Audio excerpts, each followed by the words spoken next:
I'm going to try an experiment here. I'm trying actually going to take a picture of my flight simulator using my iPhone camera because it's a lot clearer than the video that I get using the camera that's built into the recorder. And basically, I just flew this flight a few minutes ago, and I recorded it on the computer. And I'm going to play. I'm playing back the recording of my flight, but I'm taking the picture through my iPhone. So the weather is a lot less of a problem than it was on the one that I showed earlier on Facebook. This one will be breaking out here at any minute. Right now, we're on final approach. We're on the coupled approach.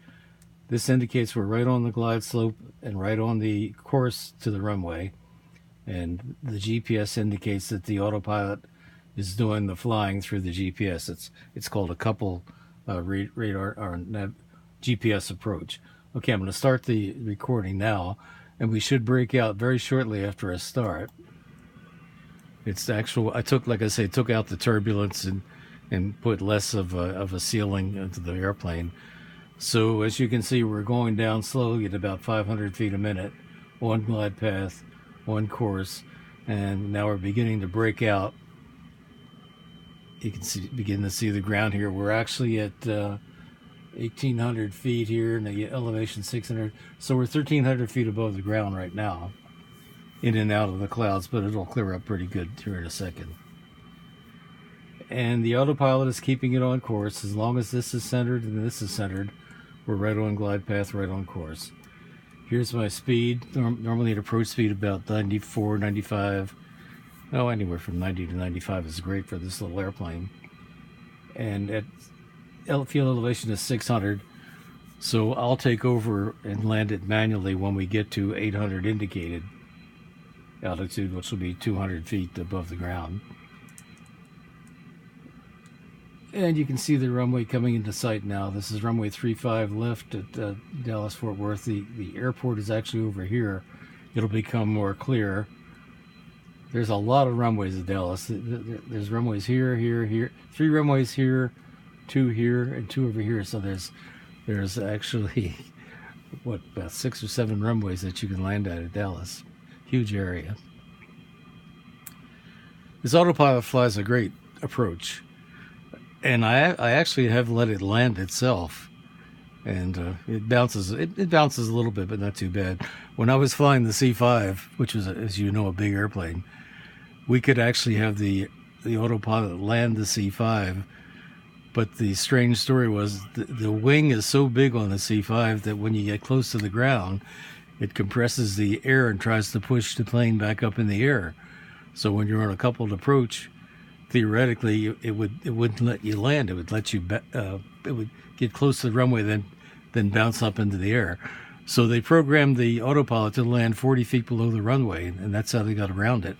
So actually, the plane comes down, and the autopilot is telling it to pull up, but it says, "No, you still got 40 feet to go," and it can make the landing. And anyway, we just went off autopilot. You heard that click, and you can see the GPS is going here. So I'm flying it manually. And we'll be on the ground here in a second. And then I'm going to just turn off the runway and stop it because the video gets too long to send via email and or to put on Facebook. So we're down now.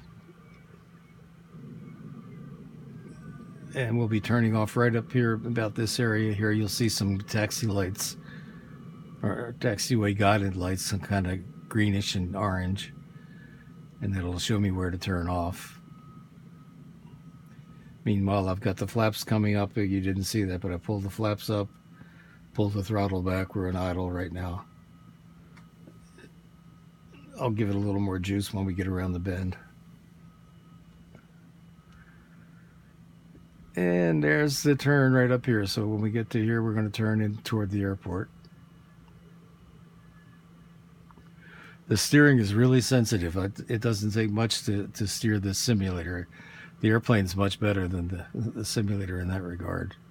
But otherwise, it flies pretty dang close to a real airplane.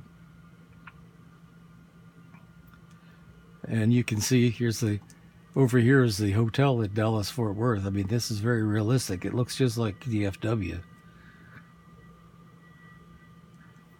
This simulator has the whole world in here. I can fly to any airport in the world. Now, it doesn't have the detail like this on every airport. You buy special scenery add-ons for certain airports to make them realistic. But it would have the buildings, and it would have the runways and all that sort of stuff, but they wouldn't be realistic.